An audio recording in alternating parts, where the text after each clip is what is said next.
I know that was weird. I don't know what came over me.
Welcome everybody to Ramblin' Live, Friday Night Live. Okay, whoop. Oh. What am I doing here? I'm messing up already. Wait. What am I trying to do here? Okay, I'm trying to switch the camera around. Okay. Alright. Then I gotta go back. There I am. It's always a shock to see myself. Okay.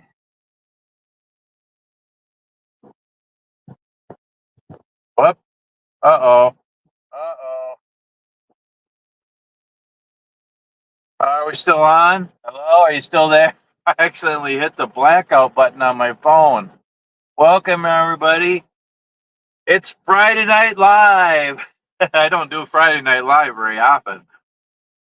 Who's on here? Frankie's on here. My wonderful wife Marilyn's on here. Oh, I can't see here. Oh, good night. Fox Chili's on here. I'm hard of hearing. Wish there was a closed caption. Oh, okay. I'm sorry. I'll try to speak up. Yeah, that might be closed caption, but I don't know how to turn it on. Um, did you all see me when I went outside and jumped up and down? I mean, the camera was facing out there, and I thought, why not? That was weird. Did you see me? I think I should have been in the camera, or maybe nobody was paying attention. Who else is on here? We have 4 people on here. Anyway, welcome to the show. Boy, it's getting dark already. I need some light in here, don't I? Is that better?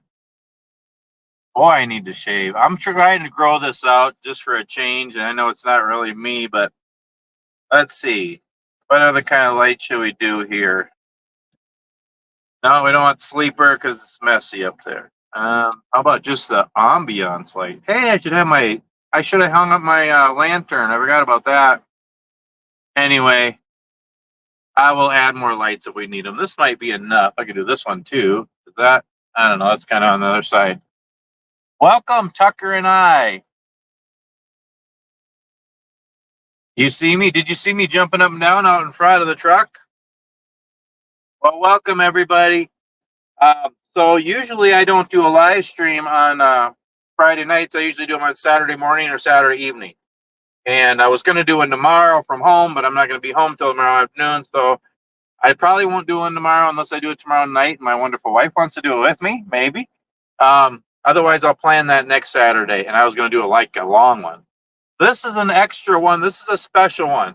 Friend of mine asked to be on, so I thought I'd do a special one tonight. And he's just going to share a story about what really happened to him just recently, and kind of encouraging and inspiring. And yeah. So let's start the show here. Grab a coffee or a tea or whatever you want to drink. What am I got here tonight? I have a black raspberry sparkling iced caffeine because I need a little caffeine because I've been up since like 3. I woke up at, well, not really, kind of. These are so good. Um, I like the blue raspberry too. Uh, so I woke up at 3. I do that. I don't know why. I wake up at 3 a lot and I can't get back to sleep. So I'll pray or I'll watch some YouTube videos or I'll get up and do something. I don't know. And I usually fall back asleep within an hour, but I couldn't get back to sleep. So I got up and I watched Grumpy Old Men. It's one of my favorite movies. I love that movie. It's not done. I got to finish it later. Anywho, and then I worked on one of my cook kits. And then I went back to sleep and I slept another hour and a half. And then I got up and I did the video this morning of making a coffee. That was fun. Worked really good. Anyway, I'm tired, so I'm going to go to bed early and get up early and try to get home. So, update. So, see if you can guess where I am, first of all. If anybody wants to guess where I am, I'll give you a clue. I'm in Nebraska. At the beginning, I had the camera on the truck stop. And I think there's only two or three of these in Nebraska on I-80. So see if you can guess where I am at. And yeah, I went from, where did I go? Where did I go? Oh, I went from Minnesota to Oakland, California. And then from, where did I load? Oh, Turlock and down to Phoenix. And then I reloaded from, oh no, I deadheaded all the way to St. George, Utah, and I loaded butter and this going back to Minnesota. And I'll be home tomorrow afternoon and I'll actually deliver it Monday morning. And then I'll be home for a few days or most of the week. We'll see. But yeah, that's kind of and I've been through all kinds of weather, y'all. Oh my goodness. It wasn't horrible in California. It was warm, but it wasn't horrible. But Phoenix was 100 degrees. Oh my goodness. But then I left there and it got cooler and cooler. And yes, this morning it was light snow. It was 30 degrees. I'm back in Nebraska and it's like 70 degrees again. And it'll be like 70s when I get home. I want fall. I want some consistent cool weather before winter. I love fall and winter. Y'all know that. Anyway, I'm rambling. Okay. I'm going to read the scripture and then I'm going to invite our guest in because I want him to talk more than me this time, this live stream. I always like to start the live stream out with a scripture and I like to end it with a good quote. And I got them both for today. So, well, I always do. I don't know why I said that, but okay. So the scripture I picked is 2 Corinthians 1, 3, and 4. Praise be to the God and Father of our Lord Jesus Christ, the Father of compassion and the God of all comfort, who comforts us in all our troubles, so that we can comfort those in any trouble with the comfort we ourselves have received from God. I have that underlined and starred in there, and I just love that. And it's so true. And I have a feeling that's kind of what a little bit of what the story is going to be that my friend's going to share. That God is with us in our trials, and we all have trials in life. Life is hard. All kinds of trials from health and relationships and jobs and finances and mental the stuff, all the different hard things of life, and just so many tragedies and all the different things in the world, all the chaos in the world, so much in our personal lives and families in the world, and just so much. And life is hard, but God is so good. And even in the middle of all our trials, we are so blessed. And I know for me that God has always been with me through every trial I've ever had. And the trials make me stronger. And because I get through the trials, and I try to shine Jesus through them, and I'm far from perfect, but I try. But because of that, then I can hopefully help others, encourage others, inspire others. And yeah, so that's the scripture I wanted to share for the day. And so I'm going to bring in my friend in just a little bit, and he's just going to share something that happened recently to him. Let me know how the sound is right now, and the video, and I'm going to bring him in, and hopefully you can hear him loud and clear. Frankie says, I'm sitting at a football game. The school in our town is playing the school I went to. Yeah, I heard your message. Yeah, Alabama was playing in the background.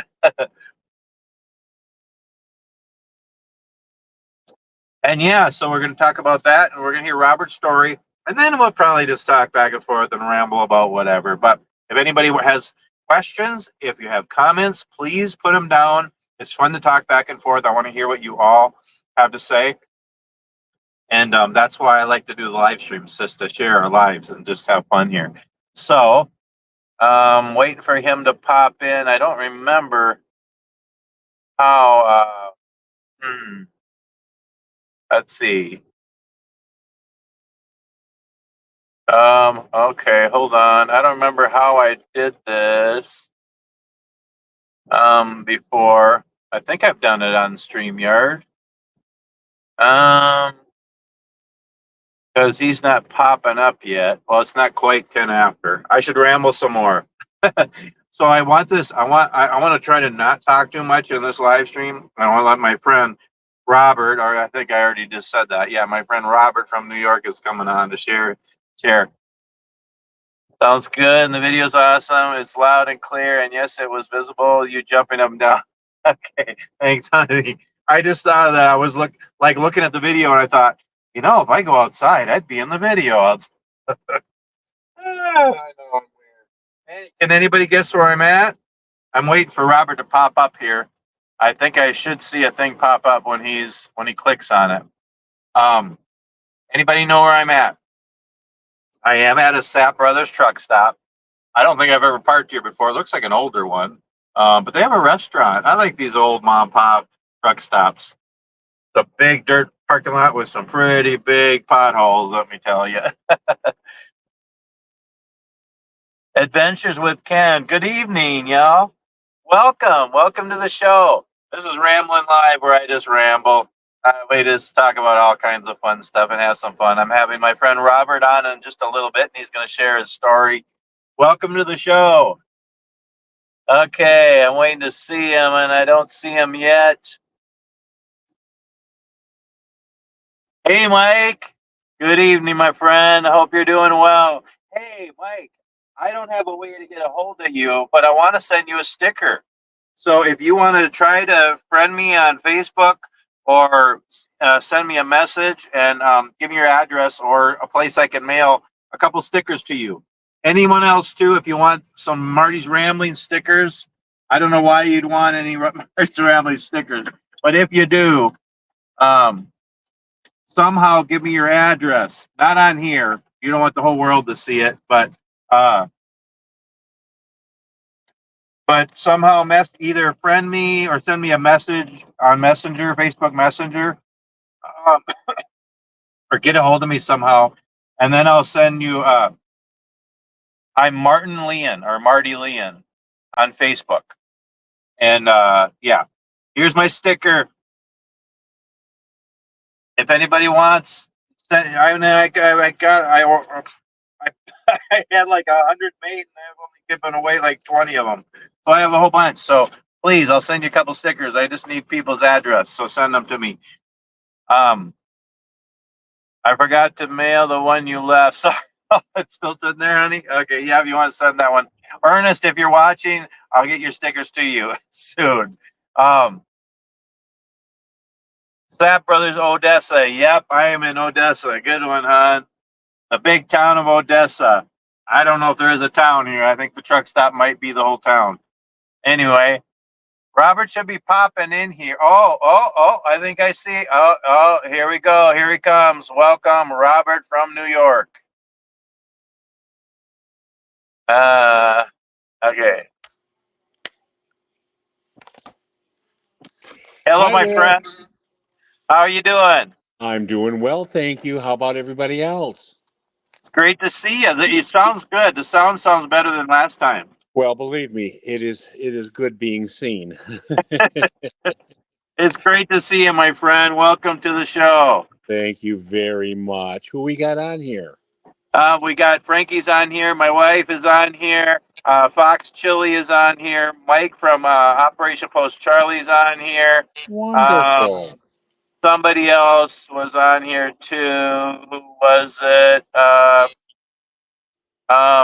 Tucker and I is on here. A couple of people, I think a couple of people left already, but hopefully they'll come back. Come back. It's not that bad. We have a guest today. Spell my last name. Okay, Lien. I'm trying to get Mike to send me a message on Facebook so I can send him stickers. If Sure. anybody wants stickers, give me your address. Facebook Messenger is the best way because then nobody else sees, and you can friend me too if you want, Mike. So yeah. So how you doing today? That's a nice sticker. Yeah, it is. My friend Robert made that for me. He designed it. It's really wonderful. Very nice. So what are you having for a drink or a treat this evening? I am having water because my doctor told me to. Yeah. Oh boy, since I started my new lifestyle, I drink about 8 bottles of water. So that's probably 16 glasses a day. But I'm having one of my iced caffeines this evening because Oh, nice. I've basically been up since 3 a.m. So I need to wake up a little bit. Well, I've been up since 4 a.m. my time, so that's about the same time, right? Yeah, I don't know what it is. I wake up like 3 a.m. so often and I can't get back to sleep.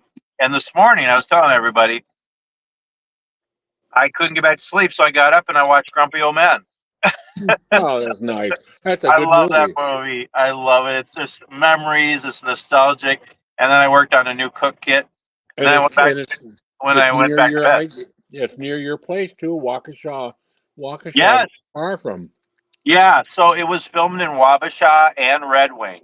Oh, Um, I don't know where Red Wing is, but Robichaud, that's in Minnesota, isn't it? Or Wisconsin? yeah. So they're both on. I think it's 61 on the eastern edge of Minnesota, along the uh, uh, St. Croix River, and yeah, some of it was filmed in Wabasha, and I believe the part when they were up on when they were snowmobiling and doing the snow angels up on top, looking down at Wabasha. I Right. believe that I believe that was Red Wing, looking down at Red Wing. Oh, nice. Okay. Yeah, because I think I've climbed that hill. I think it was Barn Bluff, but Oh, cool. I'm not sure about that. That might be totally wrong, but it was a good story anyway. Great. No, I think it was. Anyway, um, but what do you have for dinner? Did you have stew? No, I had a boiled dinner, but it was ham and cabbage and potatoes and carrots and onions. I like those one ingredient meals. I do a lot of crock pot cooking. Me too. I love that. Yep. That sounds good. In fact, I've got like probably three or four of them planned for this next week or two. Got chili coming. I've got a beef stew coming one night. I'm going to do a super well, like one of those chili mac type things there that I'm going to do in there. Oh yeah. Yep. Well, my family doesn't like we're not into the spicy stuff, but I do put peppers, but not just for flavor, not for Yep. heat. Me too. Yeah. Yeah. I want to do some chili and it'll cool off. It's gonna be like 70s still at home, and but yeah, it'll eventually cool off. Oh, Welcome everybody. So this is my friend Robert from New York, and we met through my YouTube channel through YouTube. It's amazing. I've made some friends through this silly channel, and yeah, it's just a blessing to me. And so I'm gonna be quiet and let you talk for a while because I talk way too much. no, no, no, no, no. You pipe in and anybody else. I'm not seeing comments on my end, but oh yes, I guess I am. It's really tiny. But if Yeah, anybody, welcome, Buddy Doyle. Yeah, there's a few people on here. This is wonderful. Welcome everybody. Well, I'm just gonna kind of go back in the shadows, literally here, and I'll pop in once in a while, but I'll let you talk. And sure. Well, like I say, if anybody wants to pop in and just make a comment or question or something like that, please do. But I had a rather interesting weekend this past weekend. And I had been not feeling well for a couple of weeks. I had a bit of shortness of breath and whatnot. And of course, I'd like to preface it by saying that um, I um, I was an EMT, emergency medical technician, for 22 years here in my local town. And so I knew, doing that for that many years, I've seen all kinds of health related type things. I've ridden in ambulances dozens and hundreds of times, and been in ERs and a whole 9 yards. But I knew something was not right. I wasn't feeling well at all. And then finally, the last day, Saturday, a week ago Saturday. Um, so what's today? Friday? Yeah, it'll be a week ago tomorrow. I just knew something was wrong, and I literally couldn't stand up and walk one step without being completely winded. And I said, "This is definitely something wrong." Of course, I've been telling my wife for about 2 weeks I can't breathe very well, and she, of course, I'm an asthmatic. I'm pretty bad asthmatic, so you can probably still hear some of that in my voice. But she's saying, "Well, why don't you take a inhaler?" And I'd take one or two or three of them. Wasn't helping at all.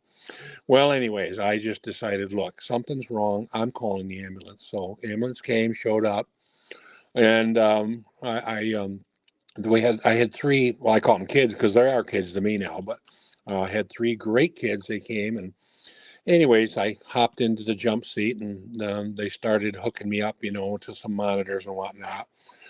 And so they said, "Well, look, we're going to move you over onto the stretcher." Which at that point, again, knowing as much as I know, that means you're going. You're not staying home at that point. When they invite you to the stretcher. So I laid down, and then they start hooking me up to what we call the 12 lead. That's a heart monitor, and then they put an IV in me. And the paramedic, her name was Erica, sweetheart of a little thing. Anyway, she says, "Robert," she says, "have you ever had any history of heart?" And I said, "No, but I'm afraid you're about to tell me I am." And she said, "Yeah, actually, you are currently, right now, you are in AFib heart failure." Now, what does that mean? I looked over at the monitor and I saw my blood pressure, and then that's when I really got nervous because I've never ever had blood pressure like this. My blood pressure was 220 over 170.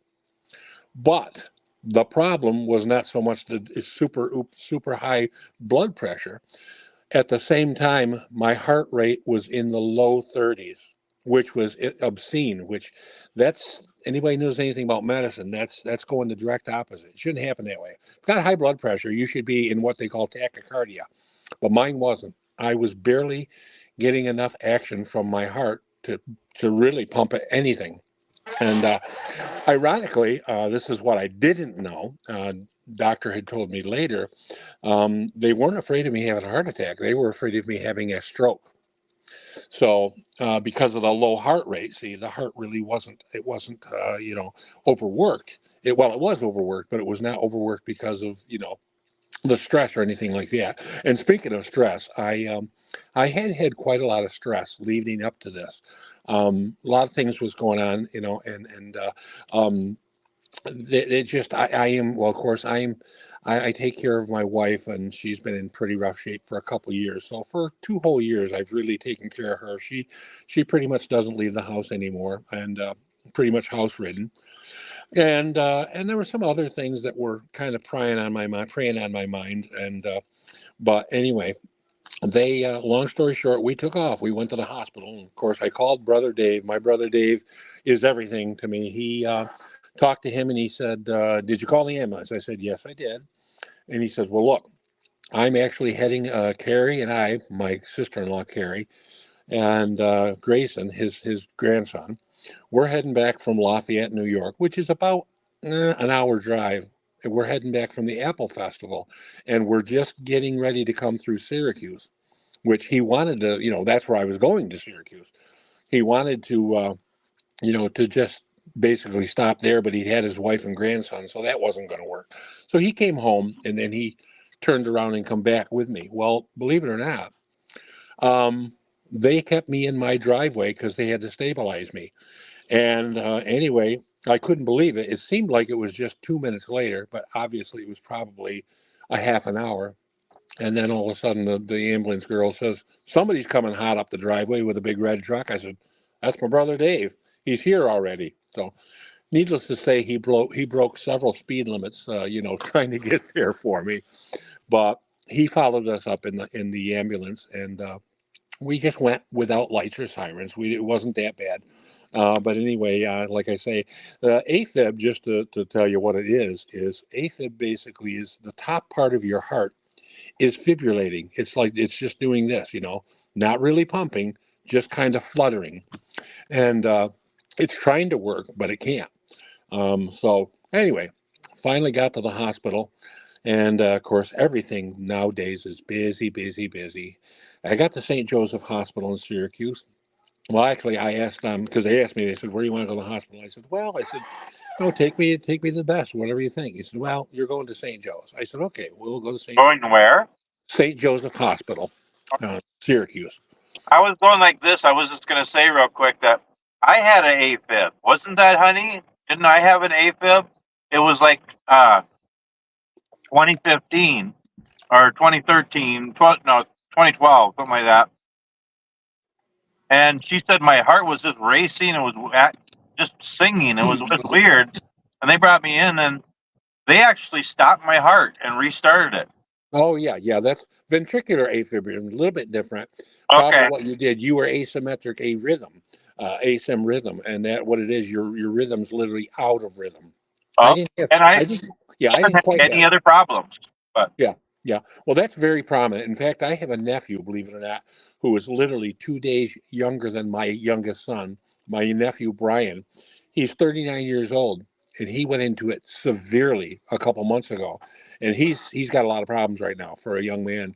But anyway, but nonetheless, we got in the hospital, and we got there, and of course, there's no rooms available. I had to be on a gurney in the hallway at the ER, and I was there for, oh, I don't know, wasn't that long actually. It wasn't bad at all. We went through the same thing with my wife, to Lynn, not quite 2 years ago, same hospital, but she literally was on a gurney, not a bed, on a gurney, which is very, very uncomfortable. And she was on that for 5 days. She never got into a room at all. oh, Yeah. So anyway, it was only probably, I would say, 10, 15 minutes, and they actually reeled me into one of the ERs. And well, they have a lot. It's a good sized hospital. I think they have like 45 rooms in the ER. So it's good size. I finally got in one, and this was probably about 5:30 p.m. And so I'm in there, and it wasn't long before they started doing things and taking care of me. And but at no point was I, um, you know, well, put it this way, they took care of me very well all the way. I felt in very, very good hands. The first doctor I saw, she came in and she said, of course, we're going to do some tests and whatnot. Well, I didn't realize that, believe it or not, they weren't going to get to any tests with me. Ah, nice. On, sorry. Sorry. this is Saturday night. And I basically went through Saturday night all through, but at least about midnight, I was there about 7 hours. About midnight, they said, well, you're going to stay. We're going to admit you. I said, well, I kind of figured that as well. But what we're going to do is we're going to put you in a regular bed with that because I'm 6'1", and I was just literally falling off the gurney. My feet, my ankles were getting terribly sore because my feet were just flopping down. Those things are not made for people over 6 foot. So they put me in a regular bed, which was wonderful right there. I And of bet. course, you don't get a minute's sleep in the hospital, especially in the emergency room. You don't. It's just it's a zoo. And I think the nutsies were out that night. It was just one that probably was a. Come to find out, I found out that the other night was a super moon. And by the way, Marty, I meant to tell you that you said that the moon was so big and glow. That was called a super moon. That's what we had. But Okay. anyway, Yeah, it was so it was like this big in Arizona, and yeah, then it was really pretty last night, but it wasn't as big, but it was pretty. yeah, that was what I remember. I was telling you. I said, "Did you know we had two moons?" Which I did not. My son told me. But anyway, that's another whole story. So Yeah. anyway, finally, Saturday comes and goes, and then of course they move me into another room, which was even better. And that's finally when I met one doctor that was basically in charge of me. He came and she told me. He said, "Robert," he says, "as you know," he says, "you're an AFib." He says, "but I can't figure out how I can't get your heart rate to go back up normal rate. That's what we're working on right now." And of course, they were pushing meds and everything in me. I had no idea what they were getting into me. They didn't explain quite that much. But as I say, I wasn't too worried. At no point was I really scared. I wasn't afraid. In fact, ironically, I had this wonderful calm over me, you know, which was, I just felt like I was being taken care of. Somebody had a hand on me all along. And in a minute, remind me, I'll give you a little weird story. The second room that I was in. Well, anyway, I was there all night long, and then about 4 o'clock in the morning, of course, it seemed like every time somebody left the room, somebody else came in, and that's what it was all night round the clock. They were taking vitals every 15 minutes. So even if you took a cat nap for a minute or two, that thing would blow up and squeeze the daylights out of your arm. You don't sleep. So Yeah. anyway, my mom had passed away. Oh, it'll be 3 years, November 19th coming up. And all of a sudden, I felt this amazing thing on my face, and I wake up and I've got this bright light.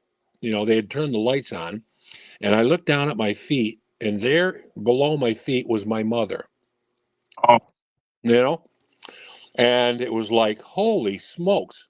I said, "What is this?" And then all of a sudden, I started focusing. I was looking at a curtain, and there was a pattern of leaves. I'm talking leaves in this curtain that looked just like her face. oh my And God. oh, I know it was strange. It was the strangest thing because first of all, I had my dad. He had passed away. My mom passed away 3 years ago. My dad passed away 12 years ago, and uh, it's so funny I'm talking about this because he had actually visited me. Oh, I'd say 5, 6 years ago at my bed. Didn't say a thing. I woke up and there he was, just looking at me. Looking around the room, and it's so strange because I'm a town historian. Yeah. And I had just got done doing a presentation, by the way, which I just presented Oh, yeah. Yeah. Tuesday, The Ghost of Seneca Hill. So I guess I've got ghosts on the mind. That's what it was. Something was Yeah. triggering my mind, but it was really odd. Nothing scary whatsoever. Just kind of weird and kind of neat. So anyway, the doctor he says we're going to get this figured out. Don't worry, he said. But obviously we're going to keep you here. So then it must have been about 6 a.m. and they moved me into a third ER room, still in the ER.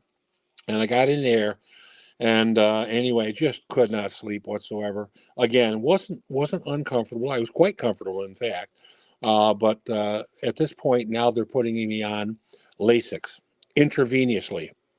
Now, I don't know if you know what Lasix is. It's a water pill, or Okay. water, you know. And the thing is, when you get that in you, you don't have a choice in the matter. You're going to go to the bathroom, and you're going to go rather quickly. Okay. And well, what they had to do is they had to get fluid. They had determined that I had fluid all throughout my body, in my lungs, around my pericardial sac and my heart. Uh, my legs especially were huge, which I didn't notice. So, anyways, in comes the Lasix. I'm getting 40 milligrams of Lasix every 6 hours, and I'm going round I mean, just minute by minute by minute. They ended up taking over 6,000 cc's of fluid off me in less than 40 hours. Now, just to give you an idea, you've probably seen like a male urinal before. Yeah. Okay, that's 1,000 cc's, one of those.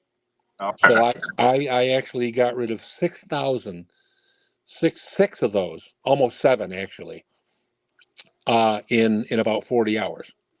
So, like you say, you can see I was going constantly. Well, anyways, about 11 o'clock in the morning, this would be now Monday. This is Sunday, all day Monday came. So, Monday morning comes around. I'm still in the same room, which is kind of good. I had a couple of visits from my son and my brother. Couldn't see my Ellie, my granddaughter. They wouldn't let her in. They won't let children in the ER. So anyway, she was kind of bummed out. But anyway, they came in and visited me, and everything was kind of cool. And of course, it was like I say, not much they could do, just sit there and wait. So, anyways, they finally came in and they did an echocardiogram, and it literally took about 20 minutes, and it was not comfortable at all. The EKG, they literally take this kind of well, I guess the easiest way to explain it, it looked like to me, it like a like an ice cream scoop. We had a You know? delay there. It just stopped. I don't know why. Oh, no problem. Where did I leave off that you missed? Well, last thing I heard, the seven urinals. Oh, okay. Well, anyway, They're like that, but so it's Monday morning, and about 11 a.m., they finally come in and they do what they call an echocardiogram. Now, don't be confused; it's not an EKG; it's an echocardiogram. What they actually do is it's a sonogram of your heart. And the implement that they use, all I could explain, it looked like an upside down ice cream scoop, and they literally push hard into your heart, and they rub all around it to take a picture of your heart. And this thing is about 20 minutes long. So I was, this was the only little bit, if it's pain that I had, that would be it.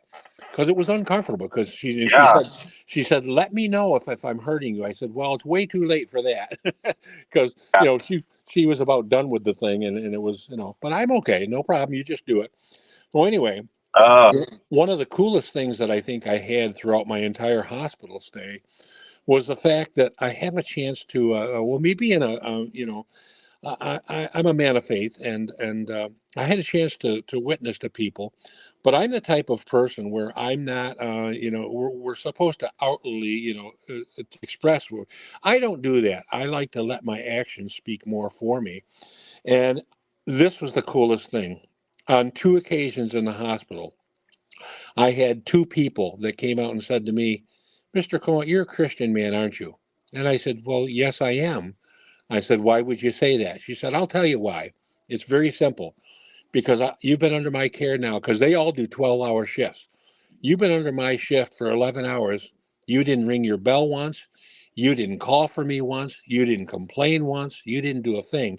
Every time I come in here, you were joking me. I was in here 3 times taking blood. And by the way, that's another thing, too.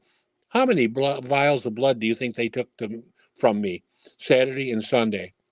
21. oh wow, 21 that's vials of crazy. blood. Yeah, that's what I said too.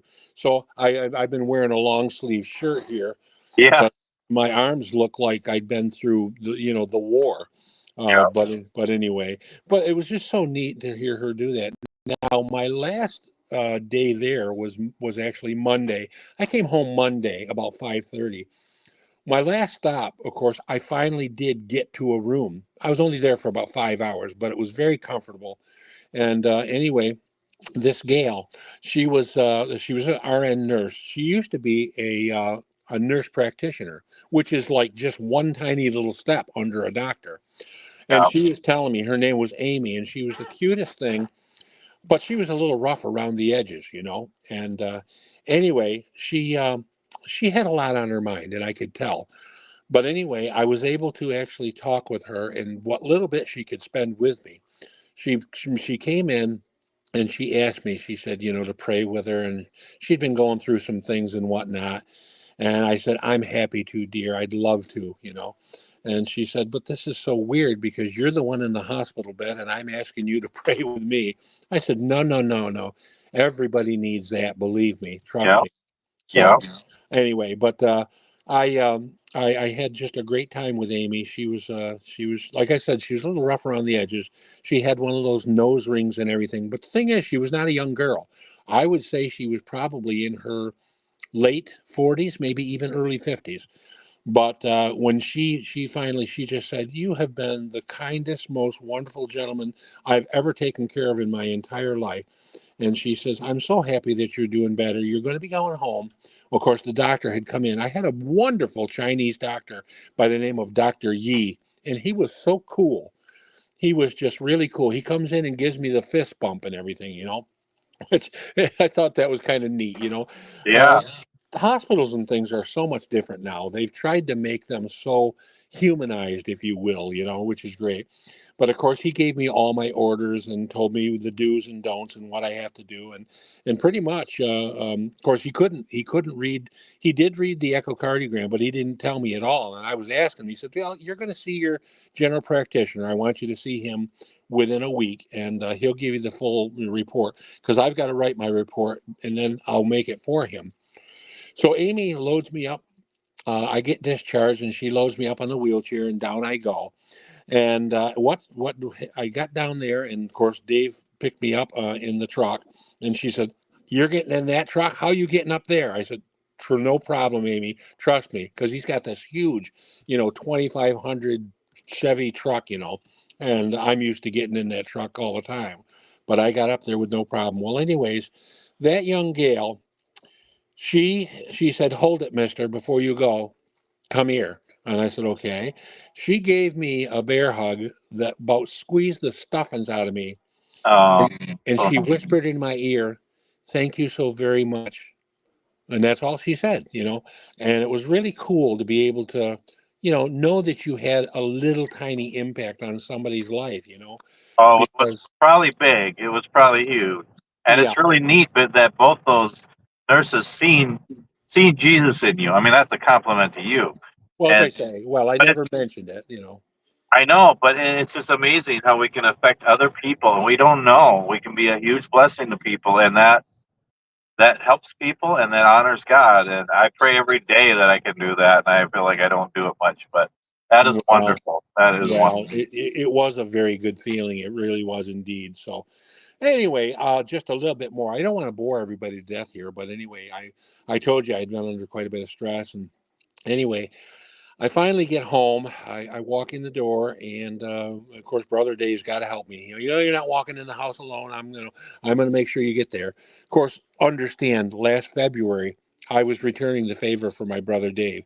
He had a bad, bad accident. He completely blacked out and fell on his garage. Now you remember that, Marty? I Yeah, was sending pictures out. He was in horrible shape. He literally almost died. yeah. We didn't seem like he was going to make it. Yeah, No, no, he was touch and go, and thank God, by the grace of God, that his wife looked around and didn't see because she was backing out of the garage, and she saw him, and then all of a sudden he was gone, and she started backing out and stopped.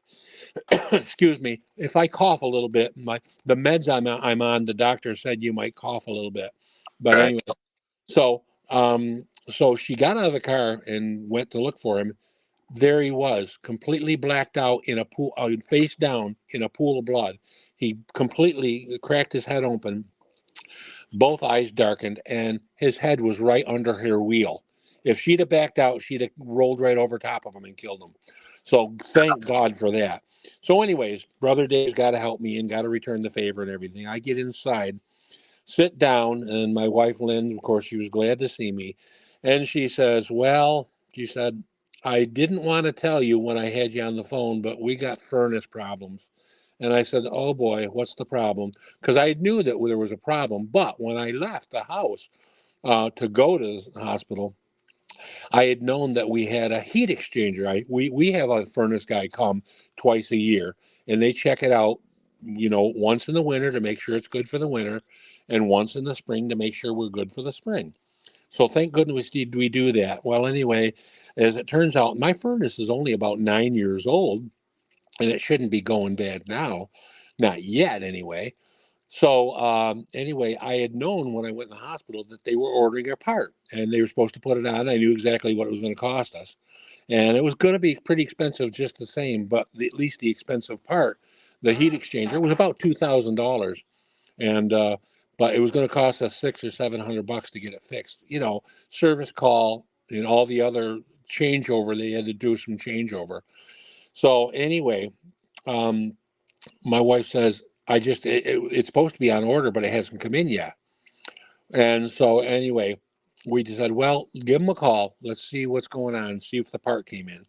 So my wife called and got on the phone with the girl from the service, and she said, "Oh, Mrs. Cohen," she said, "look," she said, "I'm sorry, the part still is not here, but Rick, your service guy, wants to talk to you."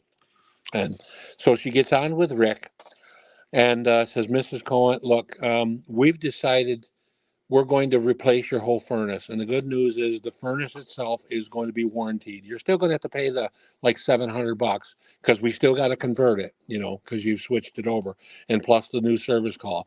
But even so, that's better than like a $10,000, $12,000 furnace. So we're going to get a brand yeah, new, we're going to get a brand new furnace for about $700.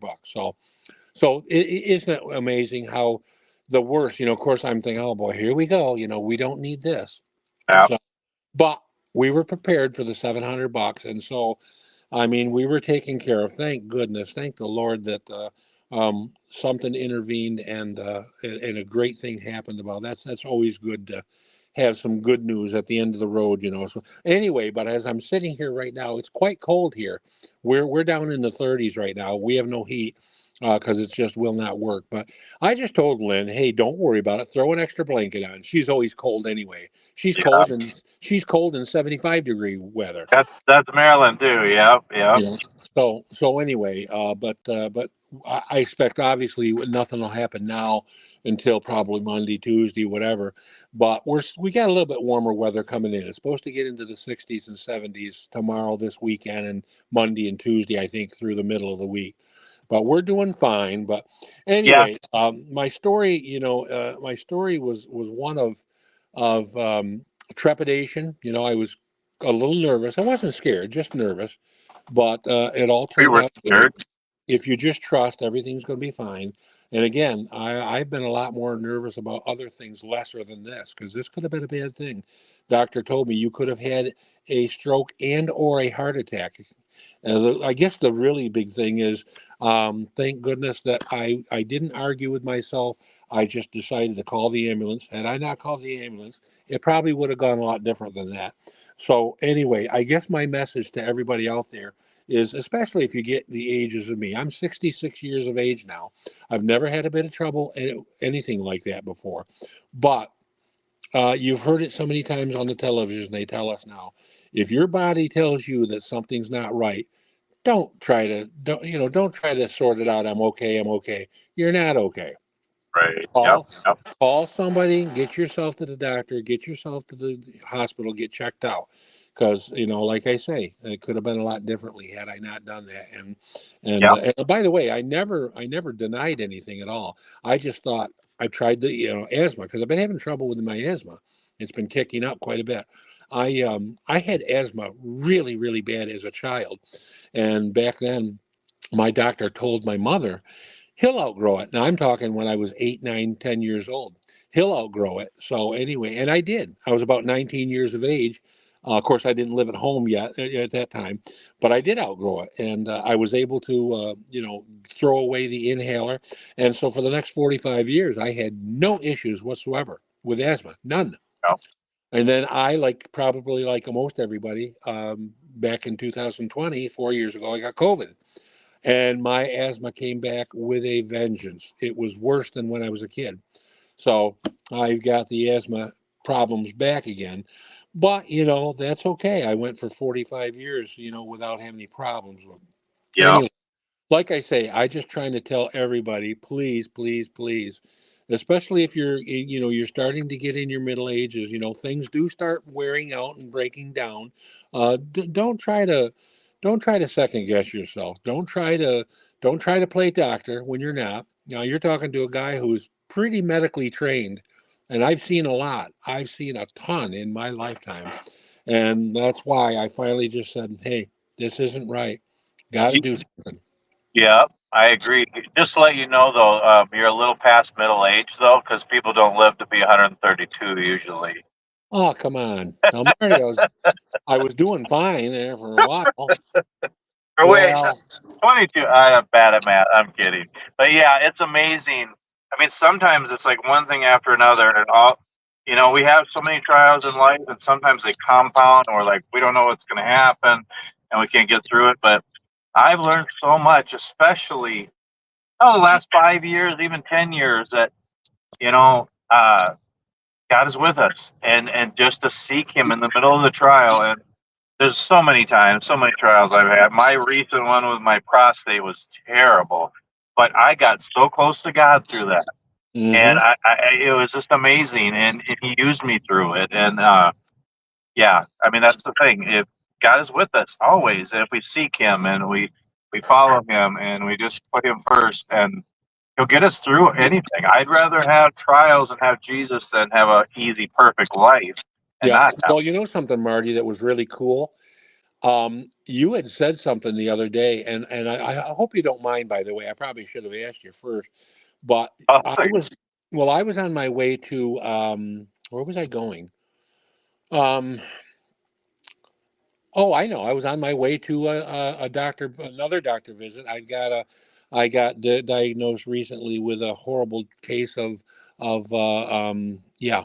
neuropathy in my feet and hands. Yep. And that's what I meant to say. That's why I was under so much pressure.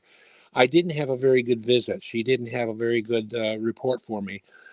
She basically told me that, Robert, it looks like there's not much I can do for this neuropathy in your feet. It looks like you're just going to have to probably live with it the rest of your life.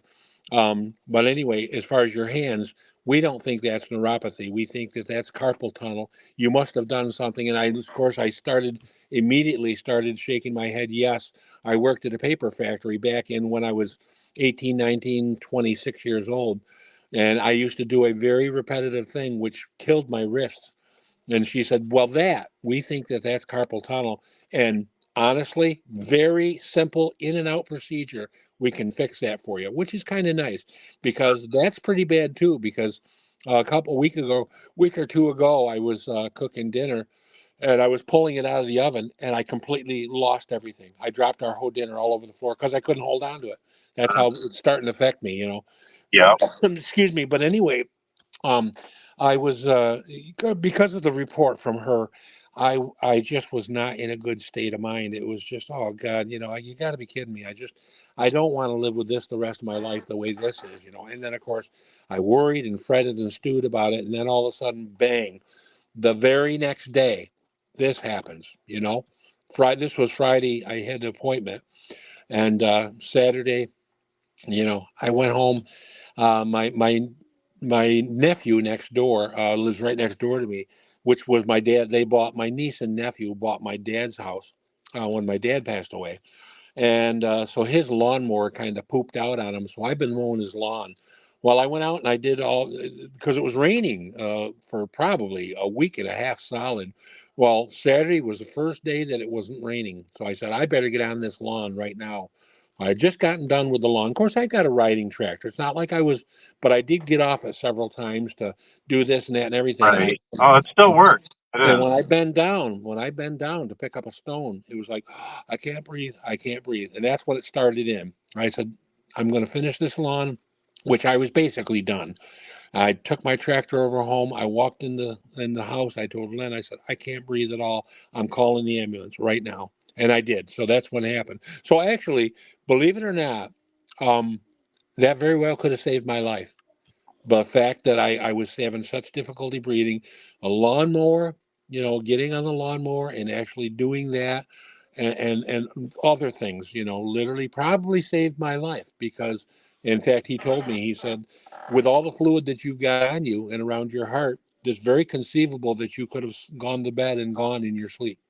So, you know, had you not decided to come in the Yeah. next day, you may not be here, you know, so there again, you know, it's amazing what we, you know, it's amazing the gift that we're given back. You know, we're allowed to, that it's so cliche. It's so cliche that we say, well, at least I woke up and I breathed in another day. I woke up and God allowed me to live another day. Well, that's totally true. You know, totally true. We're allowed to live another day. He brought us into this world, you know, and it's that simple. Really, it is that simple.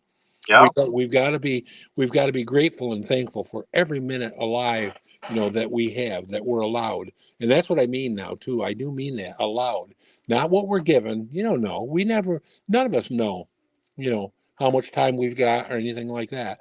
So it really opened my eyes up wonderfully well. And I'll probably never see life like I did, you know, over this past weekend. Um, Again, not afraid, not scared one bit, but eternally grateful. So grateful that I was able to, you know, get another chance, you know. Yep. And yep. Well, So and the thing is, uh, if we know where we're at with God. I mean, I'm saved. I'm gonna when I am done on this life, when I take my last breath, I'm gonna be with Jesus forever, for eternity, yep, and I'm not gonna be just floating on a cloud. I'm gonna be fully alive yep, in yep. heaven with Him, living fully. Well, And so yep. I have that, so I have nothing to lose. I'm not afraid to die, Mm, so I have more joy in living. And yeah, like every day, I just ask God to please use me. And the big thing too is to talk to God, to pray, mm, to ask Him to really. And there's a difference between just flippant prayers and really getting on your knees and really crying out to God, and He hears us and He answers, and it's amazing what He does, and That's it's right. through us in our trials, and it's just amazing. It's and I give God all the glory for anything good in me or And that's happened in my life, and well, I started to say, and it triggered my mind, Marty. Remember, I was saying, I hope you don't mind if I use the phrase. But as I was listening to the live, or I was listening to the chat, the fun chat, catching up because I do that a lot. Unfortunately, I just have so many things to do during the day. Taking care of my wife, and I also Lynn and I have a 43-year-old autistic son who requires a lot of time, and of course he doesn't drive or anything like that, and he has doctor appointments and he has to go to work. He works at Burger King. He's a very highly functional young man. And so anyway, I literally, there'd be hours where I'll kind of go dark on everybody. I apologize to everybody for that, but that's why I just have so many things to do. And so anyways, I'm listening to live chat and Marty said something which was so great. He just said, "Hey, pain is good. It lets us know that we're alive." And that's so true. It is so true.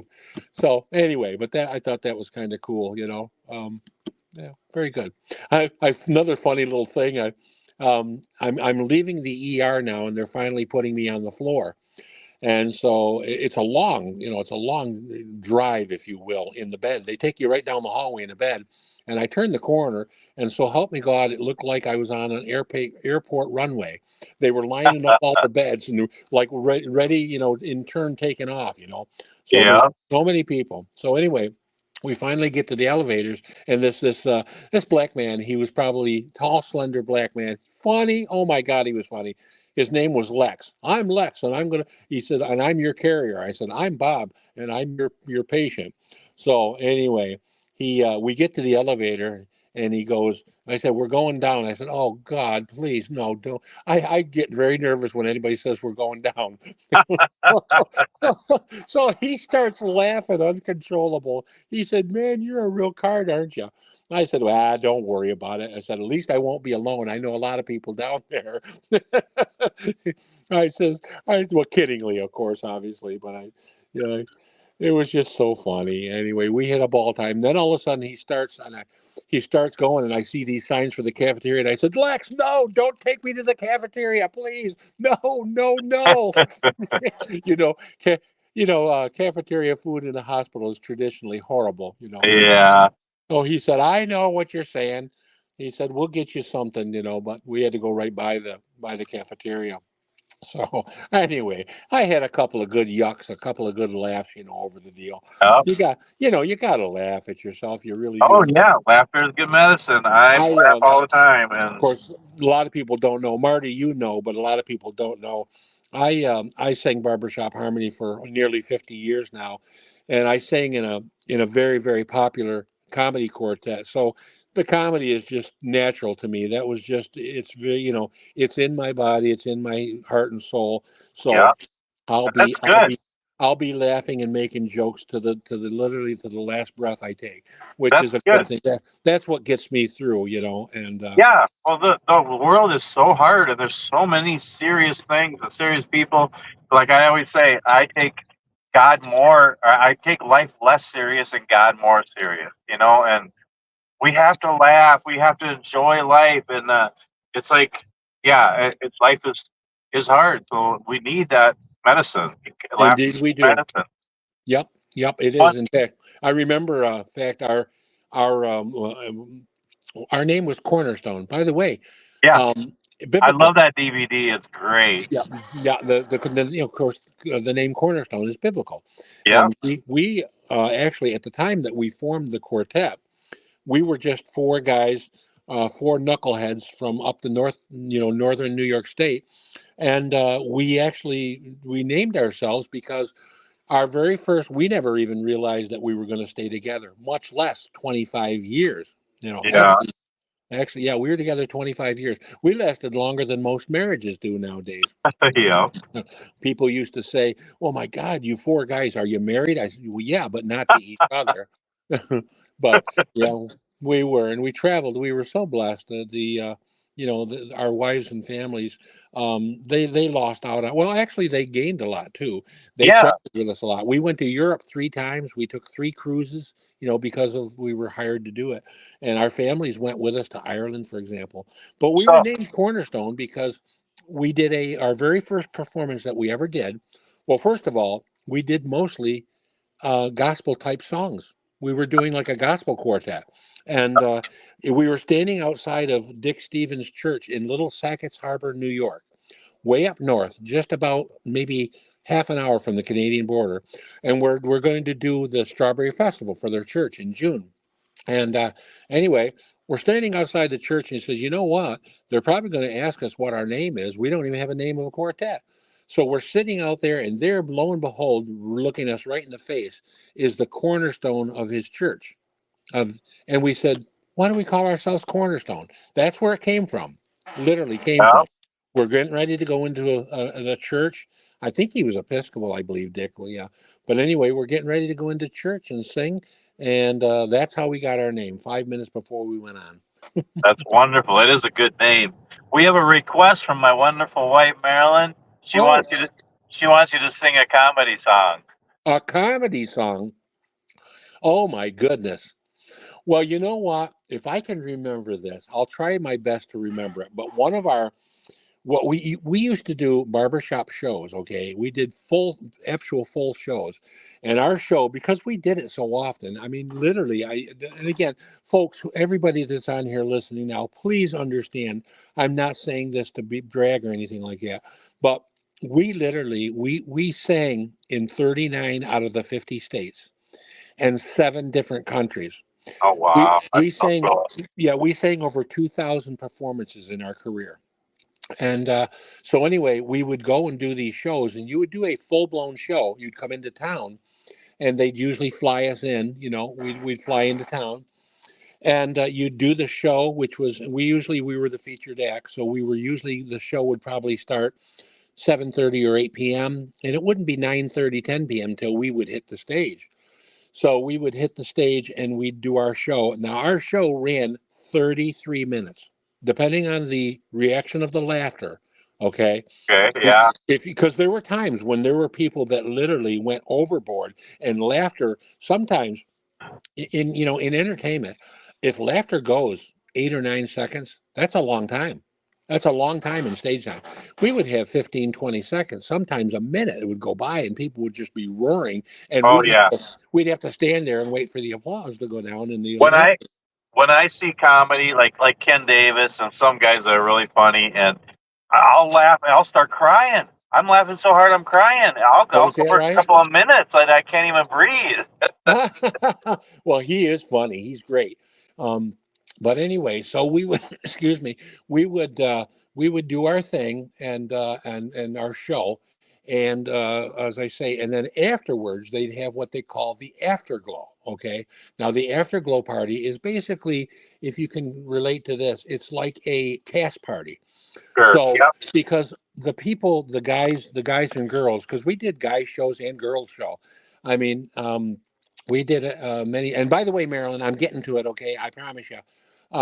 We would do shows, and the afterglow would be anywhere between midnight 2 a.m. was what it would start. Wow. And yeah, we would get over with our afterglow. Usually, we would get back to the hotel room. I would say probably sometimes as late as 3 o'clock in the morning.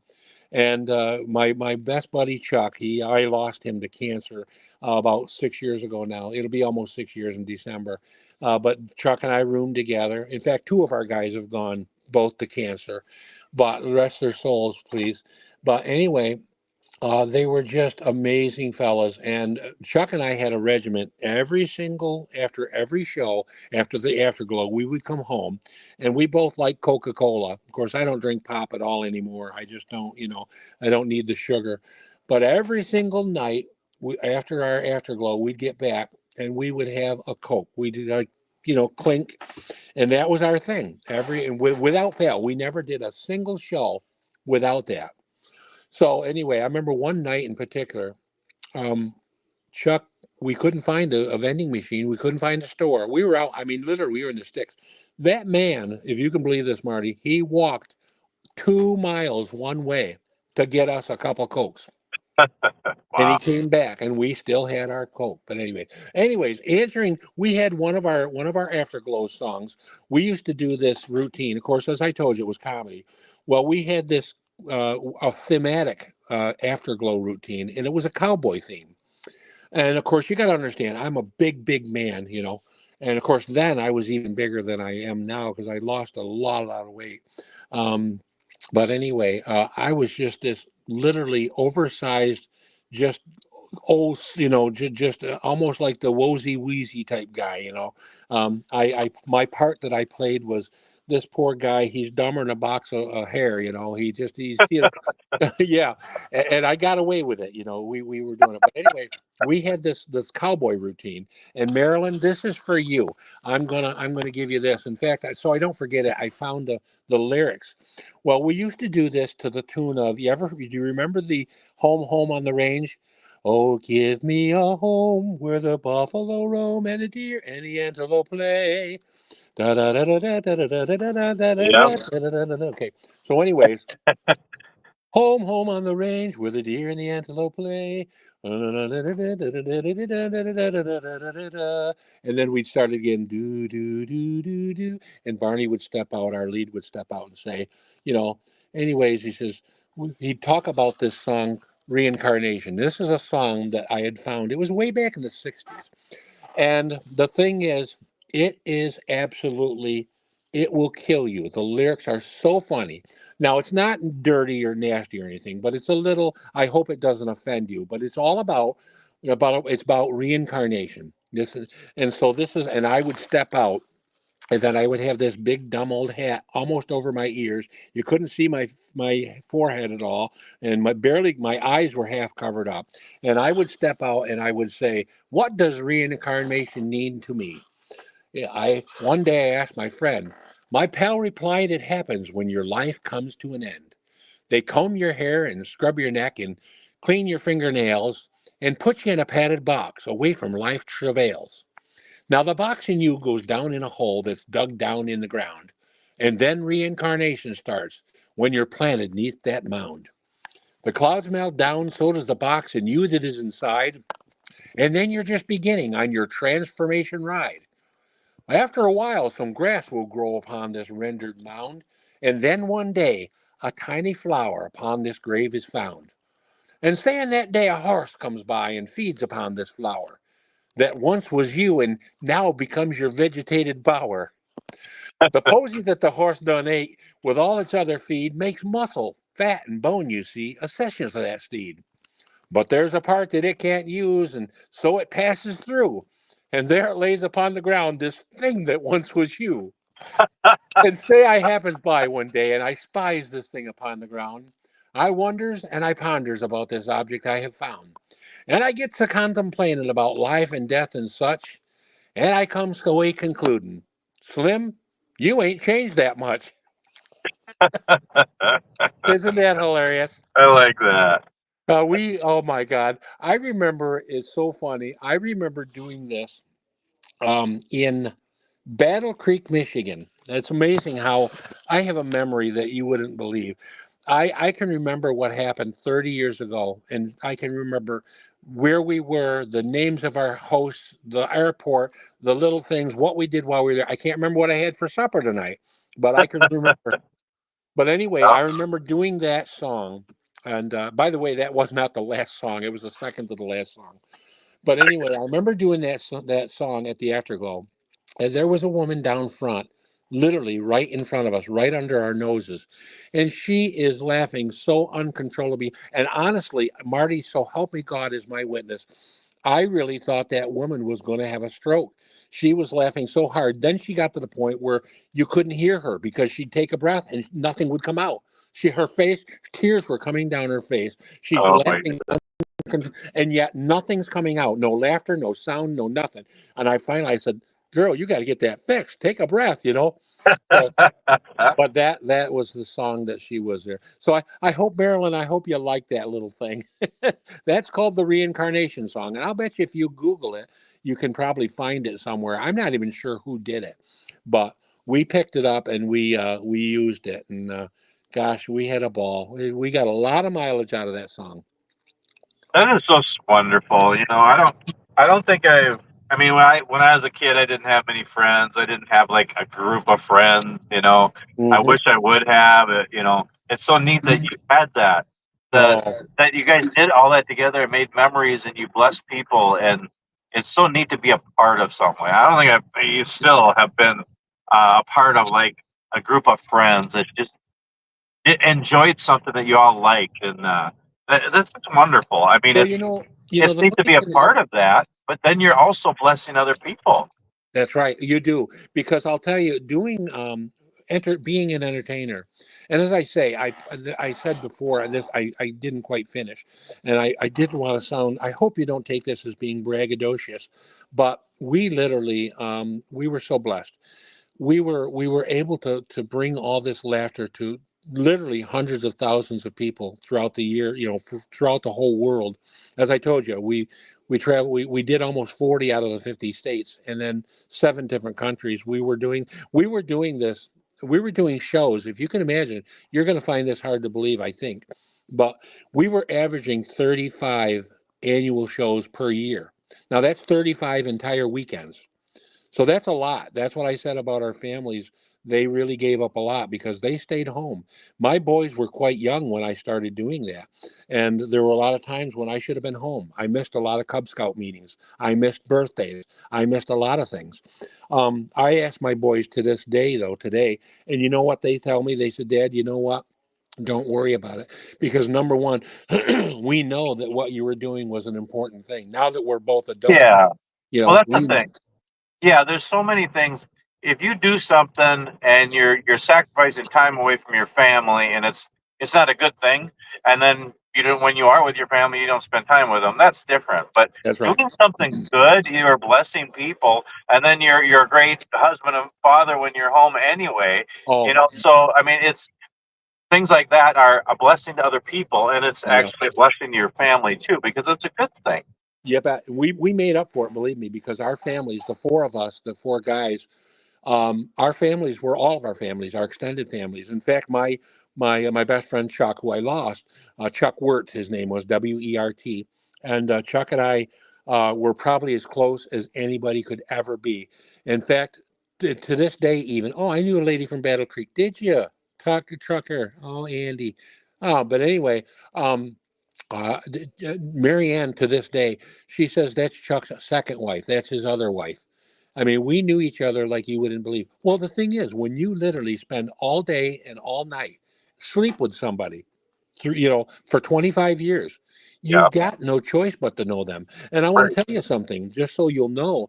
And there were times, I mean, there were tensions within the quartet. There can't not be. great, not But perfect. there was never anything. We never broke up because we were tired of each other.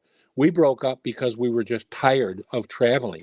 We Yeah, we couldn't time. stand, Yeah, and we were getting older. And can you imagine? We were fortunate. Three out of the four of us were self-employed, or we wouldn't have been able to do that.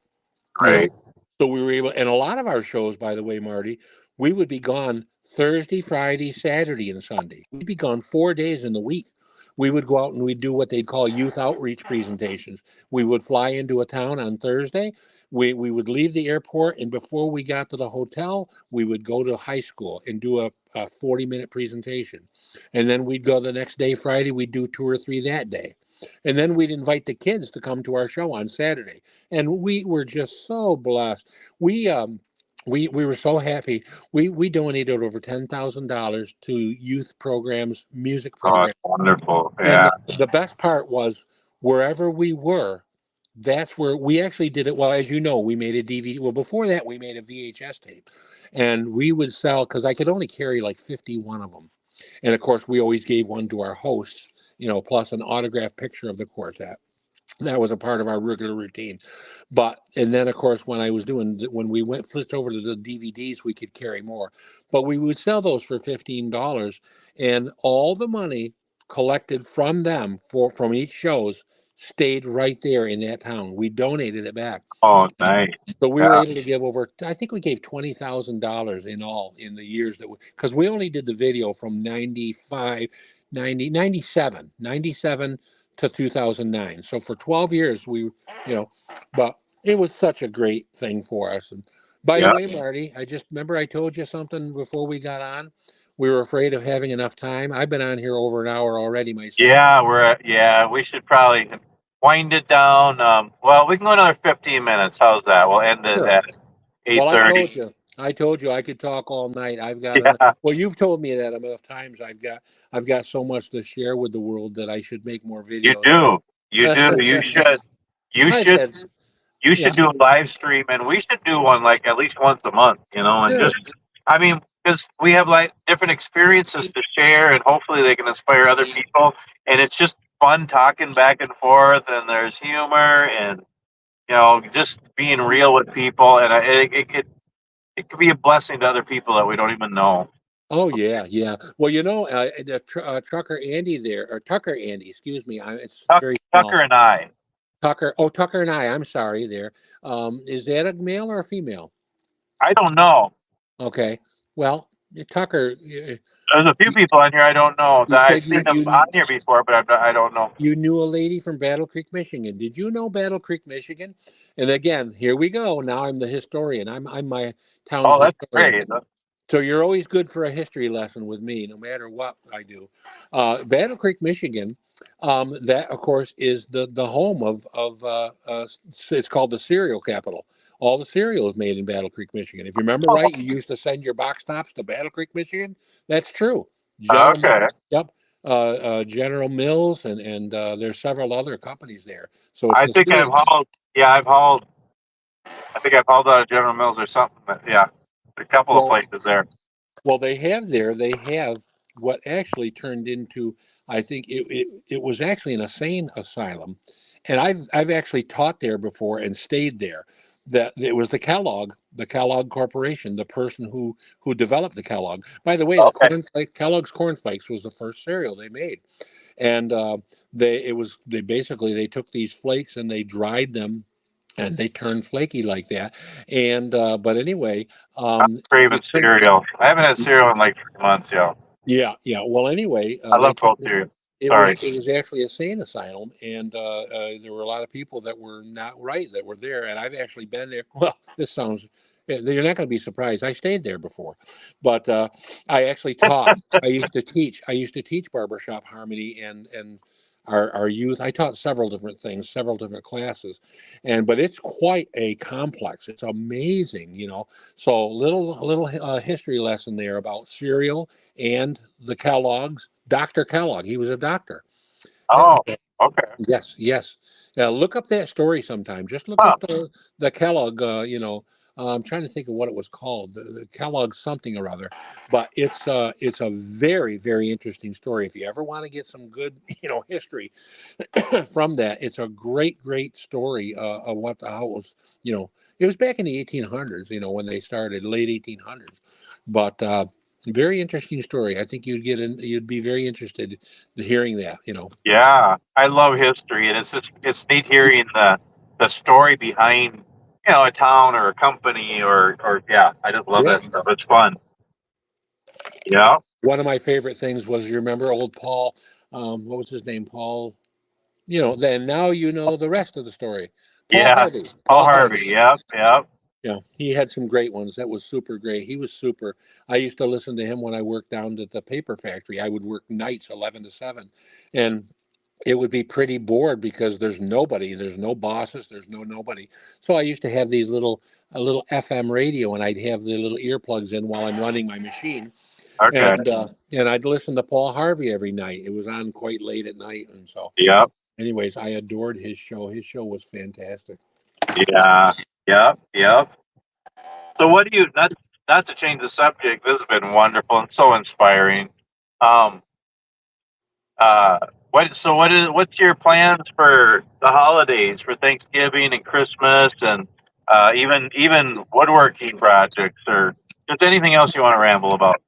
Well, of course, we do a traditional Thanksgiving. We love traditional Thanksgiving, with the turkey and the whole 9 yards. And in fact, I think We had a chat here a year or two or three ago, Marty, whatever it was. Remember, we used as our what are some different foods that your family does? Remember that we Yeah. did that.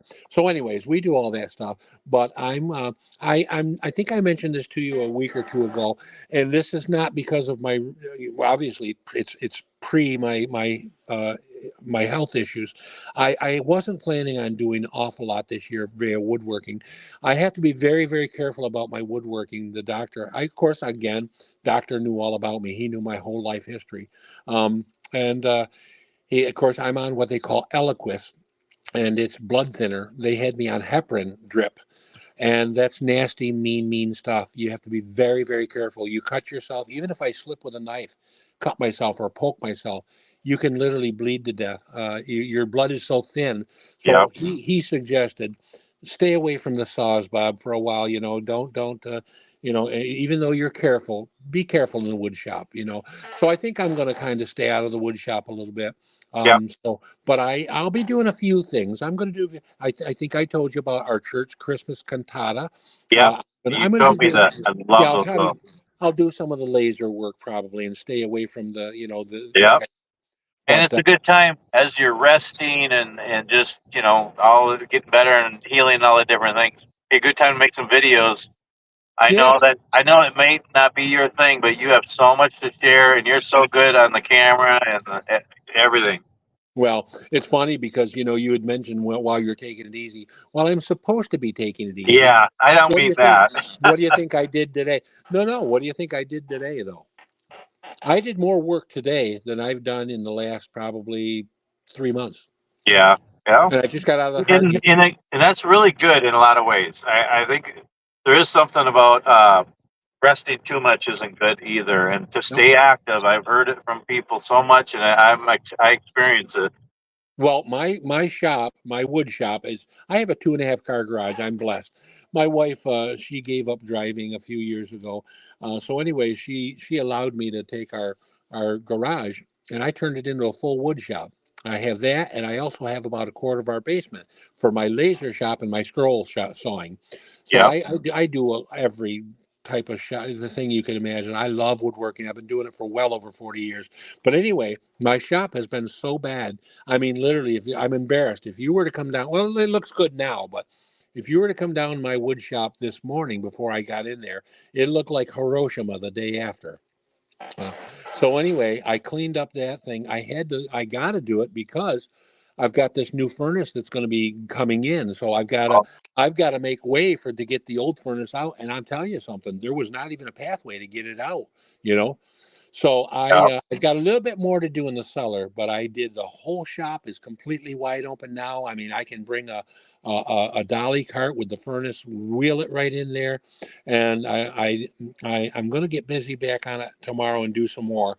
But I found out one thing. I my youngest son Brandon, he is an outdoorsman total. He does everything. He is a bushcrafter. He is a hunter. He is a fisherman. He does camping. He does it all. And fortunately, I think it's a great thing. He is teaching his daughter, my granddaughter Ellie, is 5 years old. She's going to be his mini me. And but Okay. I found out one thing. If your son, even though he hasn't lived there, he hasn't been in the house for, I don't know, 10, 11, 12 years, something like that. I found out one thing. If your son or your person that moved out has anything in your house, they still live there. You would not believe. He's the reason my cellar looks the way it is. I'm serious. You would not believe what I found when I went down there. I mean, he has deer mounted heads, three or four of them, camping equipment, both sides of the aisle. He's got, I bet you I found 5 different boxes, empty boxes, shotguns, crossbows, things that he bought. He just took the box and just threw them anywhere. Well, Wow. I'm telling you. Oh yeah. So I mean, I had to clean this mess up. So he's coming tomorrow to help Dad out to finish up. So he's got the weekend off from Ellie, and so she's going away to a little little kids thing. So anyway, but he's going to come over and help me out. Okay, what's this here? Oh, that's Marilyn. Robert, I think sometimes you cannot realize how bad you are feeling and before a hospitalization. And so when you get the treatment, you feel better than you went in. Yeah, I think you're right, Marilyn. I was just going to say that. I thank you for bringing that up. It's been, no, what it is for me is the fluid is off my heart now. Yeah. The fluid is out of me. My legs are pliable for the first time in a year, probably years. I didn't realize, that's what I said. I didn't realize just how sick I was. I was literally, the doctor told me I was drowning in my own fluids. That's how much fluids I had in me. And he said, if you didn't get control of that, you were going to die. You were not going to make it. So I'm taking this very, very seriously in a good way. So, so The did they say what caused it and what, I mean, besides medications, what you can do so it doesn't happen again or, No, but we're going to be talking about this in the coming time. He's still not sure. The only thing that we don't know other than that, we don't know what made me retain all my fluids. But um, he fixed the heart. The heart rate is still low. It's not terrible. That's why he wanted me to take it easy for 4 or 5 days before resuming regular duties. But anyways, I got right into it. But no, we don't know for sure. But I've got to watch it. Now, the thing that he told me first of all, I want you to take your medicine every day, the same time of the day. You got to stay away from the saw blades. Be very careful about. And in fact, he said if I bump my head, even bump your head on on a pipe or something, go to the emergency room immediately because you could have a blood bleed in your head and not even oh, know it. sure. Yeah. Yep. If Yep. you bump your head, pretty good, you take a jar. So, anyway, and also he said, I want you to weigh yourself every single day because for that, I want to know if you're gaining a pound or two in a day or two, you call me right away because you're Oh, retaining yeah. fluids. You're We retaining want it. fluids. So I went out and I bought a really good set of scales. They came today. So I'll be doing that regiment starting tomorrow and logging it in and everything. And of course, other than that, I'm following his orders to the letter. Yep. Like I say, I'm taking this thing seriously because I got to be around a little bit. I got a 5-year-old granddaughter who needs, Yeah. you know, Yep. and I got a wife that needs me too. Yep. And that was Yep. the hard part. I was in the hospital, Lynn's home, and she's kind of, not necessarily bedridden. She does get out of the bed.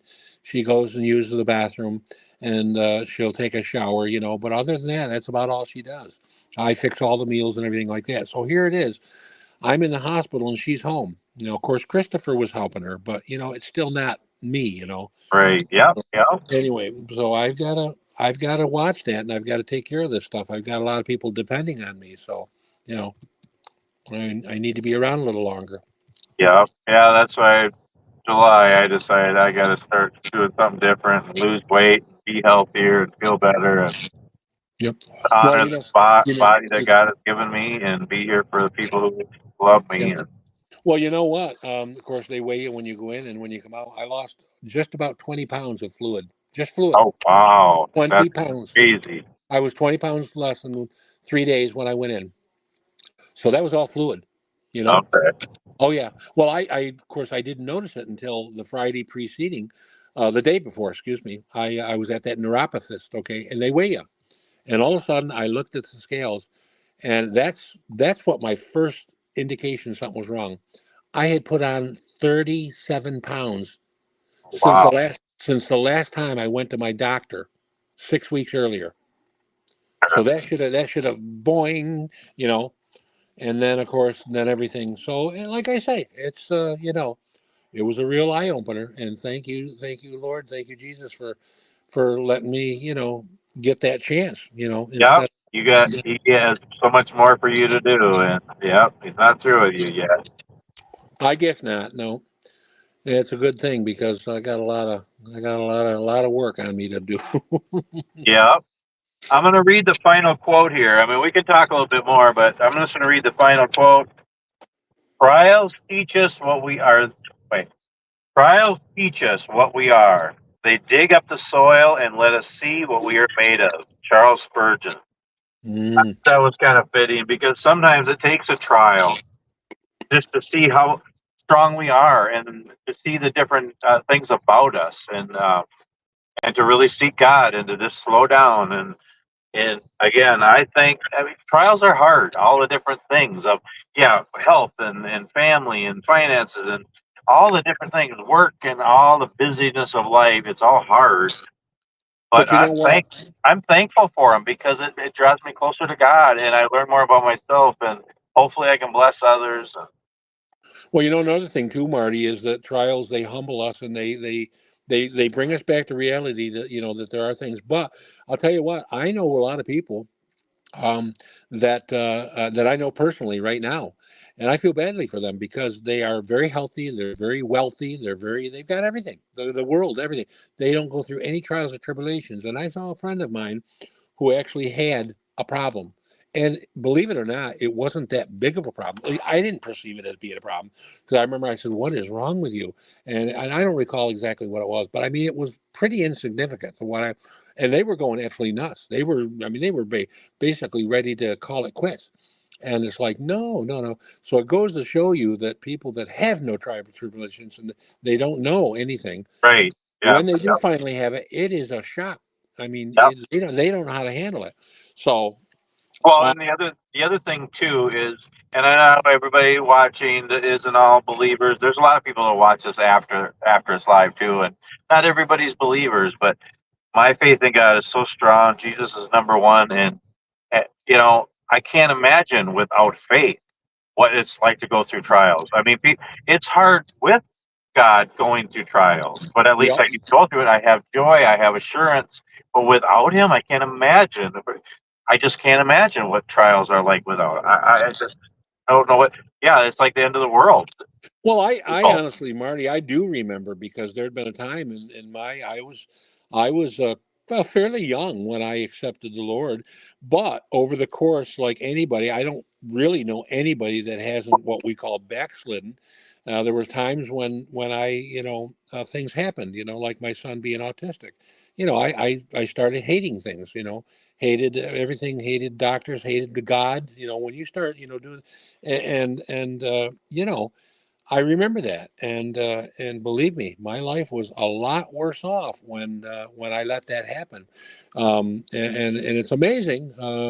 God has a way of bringing you back again, bringing you back to center, Well, and saying, yeah, I thank was goodness. 30 years old. I was 30 years old when I gave my life to Christ. Before that, I didn't know Him, and I also didn't have any hope or purpose for life. I just kind of fumbled through life. I didn't have any goals or purpose or reason for living really until I gave my life to Him, and Right. then He filled me. And yeah, Well, the so one good thing with me is I was brought up in a really great family. I had a wonderful family.